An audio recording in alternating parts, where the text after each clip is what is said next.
ചില നിർദ്ദേശങ്ങൾ: പരോൾ, ശിക്ഷാ കാലാവധി കഴിയാതെ വിട്ടയക്കൽ എന്നിവ നിയമം മൂലം നിർത്തലാക്കുക. തെറ്റായ രീതിയിൽ കരാറുകൾ ക്ഷണിച്ച് പിന്നീട് കരാർ റദ്ദാക്കി കൂടുതൽ ചെലവ് വന്നാൽ നഷ്ടം കരാർ ക്ഷണിച്ചവരിൽ നിന്നും ഈടാക്കുക. വന്യജീവി ആക്രമണം തടയാൻ മറ്റു സംസ്ഥാനങ്ങൾ സ്വീകരിച്ച നടപടി നടപ്പിൽ വരുത്തുക.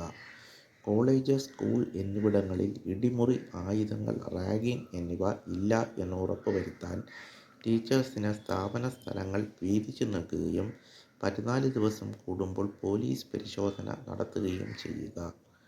6 മാസത്തിൽ കൂടുതൽ ആളെ നിയമിച്ചിട്ടുള്ള എല്ലാ തസ്തികയ്ക്കും PSC മുഖേന സ്ഥിരം നിയമനം നൽകുകയും അവർക്ക് ശമ്പളം നേരത്തെ നൽകിക്കൊണ്ടിരുന്ന അതേ നിരക്കിൽ അതേ ഫണ്ടിൽ നിന്നും നൽകുകയും ചെയ്യുക. PSC മെമ്പർമാരുടെ യോഗ്യത നിർണയിച്ച് അവരെ മത്സര പരീക്ഷ മുഖേന തിരഞ്ഞെടുക്കുക. PSC മെമ്പർമാരുടെ എണ്ണം ഓരോ വർഷവും നിയമിതരാകുന്ന ഉദ്യോഗാർത്ഥികളുടെ എണ്ണത്തിനനുസരിച്ച് ക്രമീകരിക്കുക. ശമ്പളം വകുപ്പ് മേധാവികളുടെ നിരക്കായി നിർണയിക്കുക. സ്ഥാപനങ്ങളിൽ വരുന്ന ഒഴിവുകളിലേക്കുള്ള നിയമനം ആ സ്ഥാപനങ്ങളിലേക്ക് മാത്രമായി PSC മുഖേന നടപ്പിലാക്കി ട്രാൻസ്ഫറുകൾ ക്രമേണ നിർത്തലാക്കുക. പോലീസ് ഉദ്യോഗസ്ഥന്മാരെ അതത് സ്റ്റേഷനുകളിലേക്ക് നേരിട്ട് തിരഞ്ഞെടുത്ത് അവിടുത്തെ പ്രവൃത്തിയും ക്രമസമാധാന നിലയും വിലയിരുത്തി തുടരാനുള്ള അനുവാദം നൽകുക.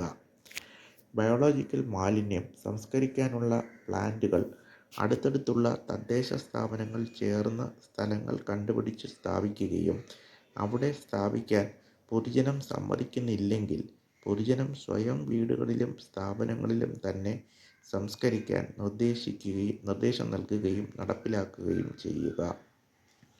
തെരുവു പട്ടികളെ കൊന്നൊടുക്കുകയോ ABC നടത്തി സംരക്ഷണ കേന്ദ്രങ്ങളിൽ താമസിപ്പിക്കുകയോ ചെയ്യുക. വീട് നായ്ക്കളുടെ DNA ഫിംഗർ പ്രിന്റിംഗ് നടത്തി ഡേറ്റ സൂക്ഷിച്ച് നായ വീടിന് പുറത്തു കണ്ടാൽ ഉടമസ്ഥനെ ശിക്ഷിക്കുക. ശമ്പളം, പെൻഷൻ, ക്ഷേമനിധി എന്നിവ സർക്കാർ അധികാരത്തിൽ ഏറുന്ന തീയതി മുതൽ കൊടുക്കേണ്ട നിരക്കിൽ കുടിശ്ശിക വരുത്താതെ കൊടുക്കുക. മുൻ സർക്കാർ കൊടുക്കാതെ കുടിശ്ശിക വരുത്തിയതിൻ്റെ കണക്ക് പ്രസിദ്ധപ്പെടുത്തി അത് കൊടുക്കാത്തതിന് ഭരിച്ച പാർട്ടികളെ കുറ്റപ്പെടുത്തി വ്യാപക പ്രചാരം നടത്തുക. കുടിശ്ശിക കൊടുക്കാൻ തുക കണ്ടെത്താൻ വിഭവ സമാഹരണത്തിനുള്ള നടപടികൾ സ്വീകരിച്ച് കുടിശ്ശിക കൊടുക്കുക. റാഗിംഗ് കുറ്റവാളികളെ തുടർന്ന് പഠിപ്പിക്കുന്നതിന് കേരളത്തിലെ സ്ഥാപനങ്ങൾക്ക് വിലക്ക് ഏർപ്പെടുത്തുക. വിദ്യാഭ്യാസ സ്ഥാപനങ്ങളിൽ റെക്കോർഡുകൾ മുതലായവ സമർപ്പിക്കേണ്ടതിന് വിദ്യാർത്ഥികളുടെ സൗകര്യപ്രകാരം തീയതി നിശ്ചയിക്കുവാൻ സ്ഥാപനങ്ങളെ അധികാരപ്പെടുത്തുകയും തീയതികളിൽ അവ സമർപ്പിച്ചില്ലെങ്കിൽ നൽകേണ്ട ശിക്ഷ,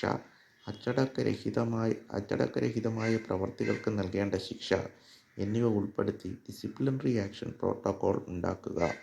സമാന രീതിയിൽ ഉള്ള പ്രോട്ടോകോൾ ജീവനക്കാർക്കും തയ്യാറാക്കുക. KSEB ജീവനക്കാരുടെ ശമ്പളം അവരുടെ തസ്തികയ്ക്ക് നിഷ്കർഷിച്ചിട്ടുള്ള യോഗ്യതയ്ക്ക് സമാനമായ യോഗ്യത നിഷ്കർഷിച്ചിട്ടുള്ള ഇതര വകുപ്പ് തസ്തികയിലെ ജീവനക്കാർക്കുള്ള ശമ്പളത്തിന് തുല്യമാക്കുക. മദ്യത്തിൻ്റെ ഉപയോഗം കുറയ്ക്കുന്നതിനായി വിദ്യാഭ്യാസ സ്ഥാപനങ്ങൾ, ആശുപത്രി, ഓഫീസ്, ദേശീയ സംസ്ഥാന പാതകൾ എന്നിവയിൽ നിന്ന് മദ്യശാലകൾക്കുള്ള അകലം പടിപടിയായി ഉയർത്തുകയും മദ്യശാലകൾ തമ്മിലുള്ള ദൂരം പടിപടിയായി ഉയർത്തുകയും ചെയ്യുക. മദ്യം, മയക്കുമരുന്ന്, പുകവലി എന്നിവയുടെ ദൂഷ്യവശങ്ങളെക്കുറിച്ചുള്ള പ്രചാരണം സിനിമാശാലകൾ, ബസ് സ്റ്റാൻഡുകൾ, വിദ്യാഭ്യാസ സ്ഥാപനങ്ങൾ, ഓഫീസുകൾ, മാളുകൾ, ആശുപത്രികൾ, റെസിഡൻസ് അസോസിയേഷനുകൾ, പള്ളികൾ, അമ്പലങ്ങൾ, ഉത്സവങ്ങൾ എന്നിവിടങ്ങളിൽ വ്യാപകമായി നടത്തുക. ക്രിമിനൽ കുറ്റത്തിലോ അഴിമതി കുറ്റത്തിലോ ശിക്ഷിക്കപ്പെടുന്നവർക്ക് തിരഞ്ഞെടുപ്പിൽ മത്സരിക്കാൻ ആജീവനാന്ത വിലക്ക് ഏർപ്പെടുത്തുക. ആരോപണങ്ങൾ പ്രഥമദൃഷ്ട്യാ ശരിയെന്ന് സംശയം തോന്നിയാൽ തിരഞ്ഞെടുത്ത തസ്തികയിൽ നിന്ന് സസ്പെൻഷനിൽ നിർത്തുക. 90 ദിവസത്തിനകം കോടതിയിൽ കേസ് സമർപ്പിച്ച് സസ്പെൻഷനിൽ തുടരേണ്ടതുണ്ടോ എന്ന് കോടതി അഭിപ്രായം തേടുക. ആശ, അംഗൻവാടി തുടങ്ങിയ കോൺട്രാക്ട് ജീവനക്കാർക്ക് മിനിമം കൂലി നൽകി ആ വേതനം ലഭിക്കുന്ന ഇതര ജീവനക്കാരുടെ ജോലി സമയം നൽകി അത്രയും സമയം കൊണ്ട് ചെയ്യാൻ സാധിക്കുന്ന ജോലികൾ കണ്ടെത്തി നൽകുക. 60 വയസ്സിൽ പിരിഞ്ഞു പോകാൻ തീയതി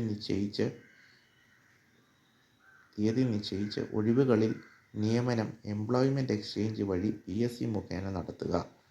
മയക്കുമരുന്ന് സപ്ലൈ ചെയിൻ കണ്ടെത്താൻ പോലീസ്, എക്സൈസ് വിഭാഗങ്ങളിൽ കൂടുതൽ പോസ്റ്റ് ക്രിയേഷൻ നടത്തുക. മദ്യം, മയക്കുമരുന്ന്, പുകവലി ഭവിഷ്യത്തുകളെക്കുറിച്ചുള്ള വീഡിയോകൾ തിയേറ്ററുകളിൽ പ്രദർശിപ്പിക്കുക. ബ്രിട്ടീഷ് ഭരണം കൊണ്ട് ഉണ്ടായ നഷ്ടങ്ങൾ വ്യക്തമാക്കുന്ന പുരാതന അവശിഷ്ടങ്ങളിൽ ഈ നഷ്ടങ്ങൾ വ്യക്തമാക്കുന്ന വിവരണം നൽകുക.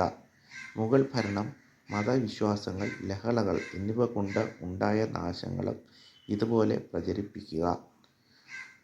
തങ്ങളുടെ ജാതി, മതം, സംസ്ഥാനം, രാഷ്ട്രം, രാഷ്ട്രീയ പാർട്ടി എന്നിവ ഇതര ജാതി മത രാഷ്ട്രങ്ങളെക്കാൾ മഹത്തരം എന്ന് പഠിപ്പിക്കുന്ന ദർശനങ്ങൾ ശരിയല്ല എന്ന് സയൻസ് തത്വങ്ങൾ വിശദമാക്കി പഠിപ്പിക്കുക, പ്രചരിപ്പിക്കുക. രാഷ്ട്രീയ പാർട്ടികൾ, മതങ്ങൾ എന്നിവ തമ്മിലുള്ള സംവാദങ്ങൾ നടപ്പിലാക്കുക. ജ്യോതിഷം, മാന്ത്രികം എന്നിവ സയൻസ് അടിസ്ഥാനത്തിൽ ശരിയല്ല എന്ന് പ്രചരിപ്പിക്കുക. ജ്യോതിഷ പ്രവചനങ്ങൾ രജിസ്റ്റർ ചെയ്യുന്നതിനും ഫലിച്ചോ എന്ന് പരിശോധിക്കുന്നതിനും പരിശോധനയിലെ കണ്ടെത്തലുകൾ പ്രചരിപ്പിക്കുന്നതിനും ഫലിക്കാത്തവയ്ക്ക് നഷ്ടപരിഹാരം വസൂലാക്കുന്നതിനും വ്യവസ്ഥ ഉണ്ടാക്കുക. ബ്രിട്ടൻ, അമേരിക്ക തുടങ്ങിയ ലോകരാജ്യങ്ങൾ ഇതര രാജ്യങ്ങളിൽ നടത്തിയ നാശം പ്രചരിപ്പിക്കുക. സ്മാരകങ്ങൾ, പ്രദർശനശാലകൾ എന്നിവ ഉണ്ടാക്കുക. 10 ലക്ഷം രൂപയിൽ താഴെ വരുന്ന കാറുകൾ മാത്രം വാങ്ങുക. മന്ത്രിമാരും മറ്റു സർക്കാർ ഉദ്യോഗസ്ഥന്മാരും സ്വന്തം ചെലവിൽ വീടുകളിൽ നിന്ന് ഓഫീസിൽ വരിക. ദൂരയാത്രകൾക്ക് ബസ്, ട്രെയിൻ ഉപയോഗിക്കുക. ഓഫീസിൽ നിന്നുമുള്ള ലോക്കൽ യാത്രകൾക്ക് മാത്രം കാർ ഉപയോഗിക്കുക. കൈക്കൂലി കേസിൽ അറസ്റ്റിലായ സർക്കാർ ഉദ്യോഗസ്ഥന്മാരുടെ കുറ്റം കോടതിയിൽ തെളിഞ്ഞാൽ പിരിച്ചുവിടുക. പ്രഥമദൃഷ്ട്യാ കുറ്റം ചെയ്തതായി കണ്ടാൽ കേസ് തീരുമാനം ഉണ്ടാവുന്നതുവരെ ജോലിയിൽ നിന്ന് മാറ്റി നിർത്തുക. 1 മാസത്തിനകം കേസ് കോടതിയിൽ ചാർജ് ചെയ്ത് 1 വർഷത്തിനകം കോടതി തീരുമാനം ഉണ്ടാക്കുക. അതുവരെ ഭക്ഷണ, വസ്ത്ര, വിദ്യാഭ്യാസ മിനിമം ചിലവുകൾക്ക് മാത്രം തുക അനുവദിക്കുക. ഈ തുക കുറ്റം തെളിഞ്ഞാൽ തിരിച്ചു പിടിക്കുക. ഉദ്യോഗസ്ഥൻ്റെ സ്വത്ത് വരുമാനത്തിൽ കൂടുതലാണോ എന്ന് പരിശോധിച്ച് കണ്ടുകെട്ടുക.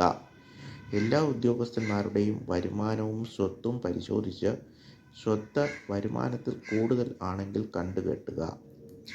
എല്ലാ മതസ്ഥാപനങ്ങളുടെയും വഖഫ് ബോർഡുകളുടെയും നിയമാവലി ഒരുപോലെയാക്കുക. എല്ലാവിധ ഉദ്ഘാടനങ്ങളും നിരോധിക്കുക.